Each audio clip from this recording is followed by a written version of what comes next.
Nuno, it's great to see you. It's been a long time since we heard from you. Very unusual circumstances. Can we start by asking how you are and how are the squad? We are okay. We are okay. We are not perfect, but we are okay. Thank you. Are you feeling ready for the season resuming and this trip to London to face West Ham? I think under the circumstances that we've been dealing with, we are ready. We are ready. Another thing is how ready we are. Only the game will tell us. Have you had any extra support for the psychological side of this, the mental factor that the players are going to have to be switched on very quickly and for a lot of games in a short space of time? Yes, it's something that we really are aware of the situation. It was 3 months without activity, but 3 different months without activity because the tension and the pressure that us as society have suffered, that doesn't go away. So the players have suffered that, this uncertainty, these doubts about their own futures, doubts about football. All these things have a big impact on the players. So mental health is something that we are aware, something that we are fortunate to have inside our staff. We have a psychologist, so someone that is really in contact with the players. But it's a new situation for everybody. So let's, like I say, the game will tell us a lot about.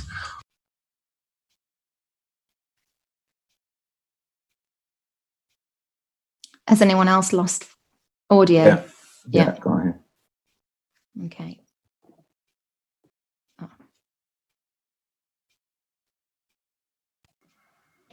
Sorry, you hear? Oh, there we go. Yeah, we can hear you again now.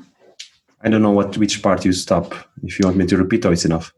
I think we got enough from that. Okay. That's fine. Okay. We'll leave that there. I also wondered about injuries because you've had a very good injury record prior to lockdown. We did see with the resumption and watching Arsenal in particular that injuries were being picked up. Is this something that you've planned for as well? It's something that you only can prevent. And a football injury is something that you must be focused on preventing the situation. How you prevent? With the proper work in the right moments, allowing players to recover is one of the issues on this new schedule. I think should be ensured, but it wasn't. 3 days gap between games. It's more important than allowing more subs or something like that. It's my personal view. But preventing is what we focus, and then we compete and see, because there are things that we cannot avoid, like the cases that you mentioned. There are things that we cannot avoid. Football is a contact sport, so things will happen naturally. Conversely as well, the break has allowed you to recover players. You had the injury, the shoulder injury for Adama Traore. I believe that's all sorted now. But likewise, West Ham have recovered some key players too. Jack Wilshere, Fornals, Lanzini, for instance. Are they a tougher prospect than they were pre-lockdown, having those players back for you? This pandemic has allowed all the teams to recover the players. I think some injuries they require more time are now okay. We had some issues. Not only Adama, we had Johnny that was away. Now he has joined the group, and everybody is okay. But West Ham, even with some absences, will be a very, very strong team. David Moyes has a strong squad. It's going to be very tough for us and for everybody. Final one from me. Adama Traore, we've heard from him this week that he said his best is still yet to come. Is that something that you agree with? And if so, how scary is that for everybody else in the league? I think that's the mindset of all the players, feeling that his best is still to come. That gives us a good opportunity window to work on them. Okay, thank you. Nuno, it's Dan from the BBC. Hello. Were you watching the other night when the first games started, and what did you make of them, the lockdown, post-lockdown Premier League? Was not the best. Was not the best. There was something missing. Something that cannot be replaced. But I think both games that been playing was good games. Good games. I enjoyed them. We are seeing football around the world, and as you see, as games go by, players naturally get their fitness back, and the level of the games improve. This is my expectation. The early reports from Germany, they were suggesting that without the fans, actually, the better teams tended to do better, the good technical teams. Is this an advantage to Wolves? Sorry, in Germany, the better teams? They were saying without the crowds to help these sides that maybe weren't so good, to push them on, encourage them, that actually the stronger teams were winning more games. Is this a help to Wolves? And how far can you go up that table? I don't believe that fans having an impact on what you mentioned. Better teams get better without I don't think so. All the teams in the Premier League are very tough. We are expecting 9 games ahead of us. So difficult, and we start tomorrow with West Ham. It's going to be very, very demanding and very challenging. I know that although they haven't got crowds coming in for the last few games, there is still a match program, and you're on the front. The match programs have become collector's items. I just wonder what you made of the artwork that's been on the front of the Wolves programs the last 2 seasons. I've been enjoying it. It's good. It's good. I didn't see the last one yet. The last one's got you on the cover, Nuno. Hope they get a good photo for me before the quarantine. Thank you. Nuno, Steve from ITV News. Good to see you smiling. Good to see you happy to be back. And I guess that's a feeling shared by everyone in the football community, because it does bring people together. I guess that's a big part of what this is all about, isn't it? It's the major part of it's all about. I think everybody first feeling is, let's try to get people back, football back, to help people that are tough moments. Hopefully we can give them some joy. And do you get a buzz around the ground? Because I imagine the players, I know you talked about the mental health earlier, which was really interesting. I imagine everyone was really keen to get back and get a focus. Yeah. Everybody is hunger and desiring to play. But another thing is being ready for it and being ready for what's coming ahead of us. We know in this week we're going to have 3 matches. It's going to be very, very demanding. So I think the mental aspect of the game is going to be very important to deal with the situations. The perception of spaces without fans is totally different. There's a lot of things, but the motivation is there. The players are anxious to play the game. I'm sure they are. Nuno, thank you very much. Thank you, Steve. Mike, do you want to go?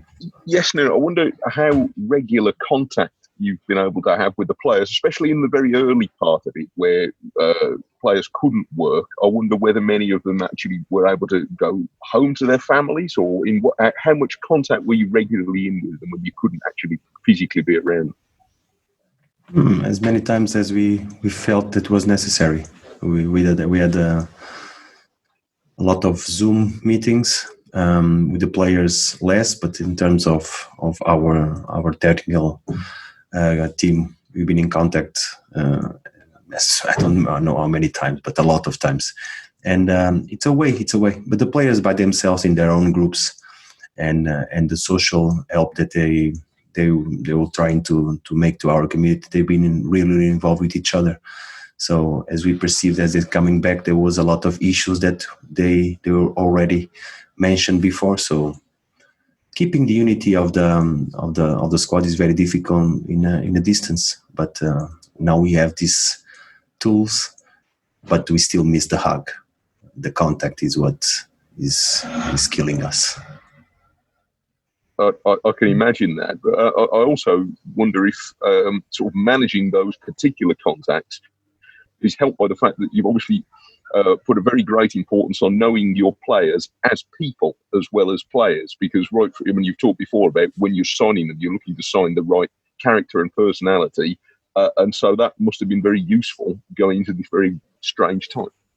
Yeah, it was useful because it's almost 3 years that we've been with each other. We know each other so well, so we created so strong bonds. Not even COVID-19 can break them. Indeed. Thank you. Just one other question from me, Nuno, because you mentioned about the lack of hugging. It's well known that you on the bench, you celebrate as a technical team with a big hug. Are you still allowed to do that? And if not, what will you do as and when Wolves score? I don't know. First, we have to score, then we react to it. But when I said that we miss the hugging, I think everybody's missing. Everybody's missing. It's strange. It's so strange. It's very strange. People that you are used to live so close, and now we are so far away, even in a daily basis. It's very hard. It's very hard. You'll have to come up with something on the spot. I'm sure you'll think of something. No, I don't know. We didn't speak about that yet. But if he comes, then they find us. Anton, did you want to finish off? Yeah, I mean, obviously, I'm missing my Nuno handshake as well. It's all very weird. But, Nuno, you mentioned the games on Wednesday night. Obviously, there was one issue at Villa Park, which we've never seen before. The error in goal line technology and VAR not getting involved, does it make you sort of question whether we need it, should be in the game, or does it diminish your faith in the technology around refereeing? I think it was something that never happened before. Something that was new. I think the explanation was clear. The bodies of the player have covered the ball, so the cameras couldn't detect it. They have to find a new solution for if it happens again. But I truly believe that Chris Weiler is one that was more furious about it, for sure. I thought he handled it quite well, actually, considering he could have been a lot angrier. I think probably. Yeah. I was watching. He's a gentleman. And the final one from me, Morgan Gibbs-White. Obviously, we saw during the lockdown and the breach. Is he back in the squad? Has he been spoken to, disciplined by the club? Yeah, we took the incident happened, and we deal with all the situations. I think everybody can make mistakes. Everybody needs and deserves a second chance. And Morgan did something that, in his age, in his normal moment, will be something so natural that for me was a lack of more of self-protection and protecting us as a pack, because the next day we're going to be together again, than an indiscipline act. So we deal with that. Morgan spent his time on self-isolation. The moment that he was tested, and he was tested negative, he integrated immediately the squad, and since then he's been working really, really well. Did he apologise? Did he apologise to his teammates? Because, like you said, it was a risk that could have affected the whole squad. Of course. And the first thing that he was immediately aware of the mistake that he made. So I'm positive that was a lesson for his life. Brilliant, thank you. Okay, can I ask that broadcast either leave the call or turn off the recordings, and then